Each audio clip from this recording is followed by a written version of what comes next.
গত সপ্তাহে আমার কাছে একজন রোগী এসেছিলেন। ডায়াবেটিস আছে, তার উচ্চ রক্তচাপের সমস্যা আছে। তো আমি ওষুধ-টষুধ লিখে দিয়ে তখন প্রেসক্রিপশন আমি রেডি করলাম। তো উনাকে প্রেসক্রিপশনটা আমি দিতে যাব। তখন উনি আমাকে বললেন, "ডাক্তারবাবু, গ্যাসের ওষুধ লিখেছেন তো?" আমি বললাম, "গ্যাসের ওষুধ কেন? আপনার তো গ্যাসের কোনো প্রবলেম নেই। আপনার তো ডায়াবেটিস আর উচ্চ রক্তচাপের সমস্যা।" বললেন, "আমি তো গ্যাসের ওষুধ খাই রোজ একটা করে। আমি গত ১৫ বছর ধরে খাচ্ছি গ্যাসের ওষুধ।" আমি বললাম, "কেন গ্যাসের ওষুধ খান কেন?" না, এতগুলো যে ওষুধ খাই, এই ওষুধগুলো খেয়ে তো পেটে গ্যাস হবে। প্লাস এই ওষুধগুলো খাওয়ার জন্য যদি খাবারের কোনো হজমের অসুবিধা হয়, সেই জন্য আমি গ্যাসের ওষুধ খাই। আমি বললাম, "আপনি ডায়াবেটিস হয়েছে তো ৫ বছর। তাহলে এর আগে থেকে আপনি কেন গ্যাসের ওষুধ খাচ্ছেন?" না, ছোটবেলা থেকেই আমার একটু গ্যাসের হজমের সমস্যা। তা কিরকম সমস্যা? না, আমার না মাঝে, মাঝেই পাতলা পায়খানা হয়ে যায়। মানে খাবারটা ভালো করে হজম হয় না। সেইজন্য ছোটবেলা থেকেই আমি প্রায় গ্যাসের ওষুধ খাই। তো আমি গত ১৫ বছর ধরে রেগুলারলি গ্যাসের ওষুধ খাচ্ছি। রোজ সকালবেলা ঘুম থেকে উঠে আমি মুখ-টুখ ধুয়ে একটা গ্যাসের ওষুধ খেয়ে তারপর দিনটা শুরু করি। যে দিনগুলো আমি গ্যাসের ওষুধ খাই না, আমার কেন মনে হয় বুকের কাছে একটা চেপে ধরে আছে আর সারাদিন মাথার মধ্যে ঘুরতে থাকে যে গ্যাসের ওষুধ খাওয়া হয়নি। যদি পেটের গ্যাসটা বুকে উঠে গিয়ে আমার হার্ট অ্যাটাক হয়ে যায়। আমি তো পড়লাম খুব সমস্যায়। ভাবলাম গ্যাসের ওষুধ থেকে কি করে হার্ট অ্যাটাক হবে আমি নিজেও বুঝতে পারলাম না। তো পেশেন্টকে আমি যেটা বলেছিলাম তারপরে, সেইটা আপনাদের সামনে আমি আজকে বলতে এসেছি। নমস্কার, আমার নাম ডক্টর এস এ মল্লিক। আমি আজকে গ্যাসের ওষুধ যারা প্রত্যেকদিন খান নিয়ম করে কিন্তু প্রয়োজন নেই, তাদের উদ্দেশ্যে আজকে আমার এই ভিডিও বার্তাটি। প্রথম কথা বলি, এই যে ভদ্রলোকের কথা আমি বললাম, যার ডায়াবেটিস এবং উচ্চ রক্তচাপের সমস্যা এবং গ্যাস আছে বলছেন এবং বুকে গ্যাস উঠে গেলে হার্ট অ্যাটাক হয়ে যাবে এবং মাঝে, মাঝে তার পাতলা পটি হয়। পুরো ব্যাপারটা যিনি বললেন, এটা আমার ভদ্রলোককে দেখে মনে হয়েছিল ইরিটেবল বাওয়েল সিনড্রোম আছে। কিন্তু ইরিটেবল বাওয়েল সিনড্রোমে গ্যাসের ওষুধ তথাকথিত যেগুলো অ্যান্টাসিড হতে পারে, H2 ব্লকার হতে পারে বা প্রোটন পাম্প ইনহিবিটর হতে পারে, এই তিনটেরই কোনো রোল নেই অ্যাজ সাচ। ফাংশনাল ডিসপেপসিয়া বলে একটা আলাদা গ্রুপ আছে, অ্যাসিড পেপটিক ডিসঅর্ডার বলে একটা গ্রুপ আছে, আর পেপটিক ডিসঅর্ডার বলে একটা গ্রুপ আছে। তিনটের মধ্যে খুব সূক্ষ্ম একটা তফাৎ আছে, কিন্তু মোটামুটি আপনি এক গ্রুপে রাখতে পারেন।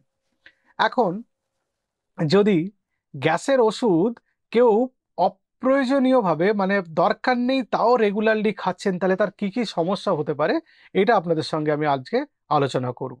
প্রথম কথা, ১ নম্বর হচ্ছে আপনার প্রয়োজন নেই তাও ভয়ে গ্যাসের ওষুধ খাচ্ছেন, মানে আপনি একটা ড্রাগ বা একটা কেমিক্যাল খাচ্ছেন যেটা আপনার বডিতে প্রয়োজন নেই। তাহলে সেটা একটা ক্ষতি। ২ নম্বর হলো, এই গ্যাসের ওষুধটা খাওয়ার জন্য আপনার প্রত্যেকদিন একটা খরচ হচ্ছে। কারণ গ্যাসের ওষুধগুলো বাজারে যত কম দামেরই হোক না কেন, ৳৩ থেকে ৳৪০ অব্দি এর দাম ভ্যারি করে। সেটা আমি দেখেছি। এখন মনে করি আপনি মাঝামাঝি দামের কোনো গ্যাসের ওষুধ খান, ৳১৫ দাম তার। তাহলে আপনি মাসে শুধু গ্যাসের ওষুধই ৳৪০০-৫০০ খাচ্ছেন। যেটা একটা খুব বেশি টাকা। মানে আননেসেসারি আপনি মাসে ৳৫০০ করে খরচা করছেন এবং বছরে আপনি ৳৬,০০০ খরচা করছেন। তাহলে একটা বাজে খরচ হয়ে গেল আপনার। ৩ নম্বর, এই যে আমরা গ্যাসের ওষুধ খাই, এর কাজ হচ্ছে গ্যাস্ট্রিক অ্যাসিড, যেটা হাইড্রোক্লোরিক অ্যাসিড থাকে সেটা সিক্রেশন কমিয়ে দেওয়া। ফলে স্টমাকের মধ্যে যে গ্যাস্ট্রিক এনভায়রনমেন্ট থাকে, মানে অ্যাসিডিক এনভায়রনমেন্ট, সেটা থাকছে না। এটাকে অ্যাক্লোরহাইড্রিয়া বলে। মানে এর ভেতরে স্টমাকের মধ্যে হাইড্রোক্লোরিক অ্যাসিড যথাযথ পরিমাণে নেই। এই অ্যাক্লোরহাইড্রিয়া লং টার্ম থাকলে, মানে অনেক দিন অবধি থাকলে, লং টার্ম কারো অ্যাক্লোরহাইড্রিয়া আছে মানে গ্যাস্ট্রিক অ্যাসিড কম নিঃসৃত হচ্ছে, তাহলে তার কিন্তু অনেক শরীরে অসুবিধা হতে পারে, ইনক্লুডিং গ্যাস্ট্রিক ক্যান্সার। ৪ নম্বর হচ্ছে, এই যে স্টমাকের মধ্যে অ্যাসিডিক এনভায়রনমেন্ট থাকে, অ্যাসিড থাকে, স্ট্রং অ্যাসিড থাকে। হাইড্রোক্লোরিক অ্যাসিড কিন্তু একটা স্ট্রং অ্যাসিড। এই স্ট্রং অ্যাসিডটা খুব জরুরি, কারণ খাবারের মধ্যে আমরা যখন খাবার খাই অনেক ব্যাকটেরিয়া খাই। নরমালি প্রচুর থাকে। একদম মানে কোনো খাবারই কিন্তু একদম ব্যাকটেরিয়া ফ্রি আপনি বলতে পারবেন না। নর্মাল নন প্যাথোজেনিক ব্যাকটেরিয়াও থাকে, মানে শরীর খারাপ করে না এরকম ব্যাকটেরিয়াও থাকে। তো সেগুলোকেও মারতে হেল্প করে আমাদের এই গ্যাস্ট্রিক অ্যাসিডটা। ফলে কোনো প্যাথোজেনিক ব্যাকটেরিয়া, যে ব্যাকটেরিয়াগুলো আমাদের পেটের অসুখ করে, বা কোনো ভাইরাস যেমন হেপাটাইটিস ভাইরাস যেটা লিভার আমাদের অ্যাফেক্ট করতে পারে, বা টাইফয়েড ব্যাকটেরিয়া, তাদের কিন্তু এই গ্যাস্ট্রিক অ্যাসিড নষ্ট করে দেয়, ফলে সেই ব্যাকটেরিয়াগুলো আমাদের শরীরে গিয়ে কোনো অসুবিধা তৈরি করতে পারে না। তাহলে কতটা জরুরি বলুন। 5 নম্বর হচ্ছে, এই যে স্টামাকের যে অ্যাসিড যদি না থাকে তাহলে আমাদের ইন্টেস্টিনাল মেটাপ্লাসিয়া বলে একটা ঝামেলা তৈরি হয় আমাদের স্টামাকে, ওপরের দিকটা এবং ইসোফেগাসের নিচের দিকটা, মানে ফুড পাইপের নিচের দিকটা। এটা কিন্তু প্রি ক্যান্সারাস, পরে এটা থেকে ক্যান্সার হতে পারে। 6 নম্বর পয়েন্ট বলি, যে যারা অনেকদিন ধরে পিপিআই খান তাদের রক্তে ম্যাগনেসিয়াম কম থাকে। আমরা জানি ম্যাগনেসিয়াম আমাদের কার্ডিওভ্যাসকুলার হেলথের জন্য খুব ভালো, আমাদের হার্টের স্বাস্থ্যের জন্য ভালো এবং কিডনির স্বাস্থ্যের জন্য ভালো।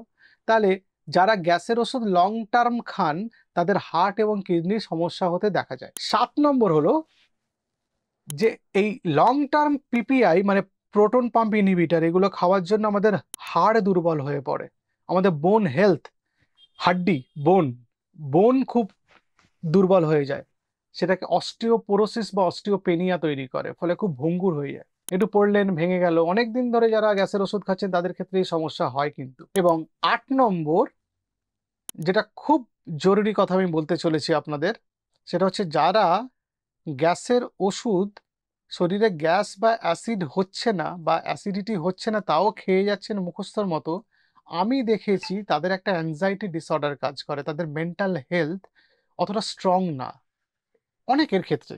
আবার অনেকের ক্ষেত্রে নর্মাল মেন্টাল হেলথও থাকে, কিন্তু মেজরিটি আমি দেখেছি একটু অ্যাংজাইটি ডিসঅর্ডারে তারা ভোগেন, যারা গ্যাস গ্যাস বা গ্যাস ব্যাপারটাকে এতটা ইম্পর্টেন্স দেন। কিছু খেলেই গ্যাস হয়ে যাচ্ছে, পেট ফুলে যাচ্ছে, শরীর অস্বস্তি হচ্ছে, বুকে ব্যথা করছে, পিঠে ব্যথা করছে। আমাকে তো এরকম পেশেন্টরা এসে বলেন, ডাক্তারবাবু আমার যখন খুব গ্যাস হয় আমি তখন এখানটা টিপি এরকম করে, আর মুখ দিয়ে গ্যাসগুলো বেরোতে থাকে।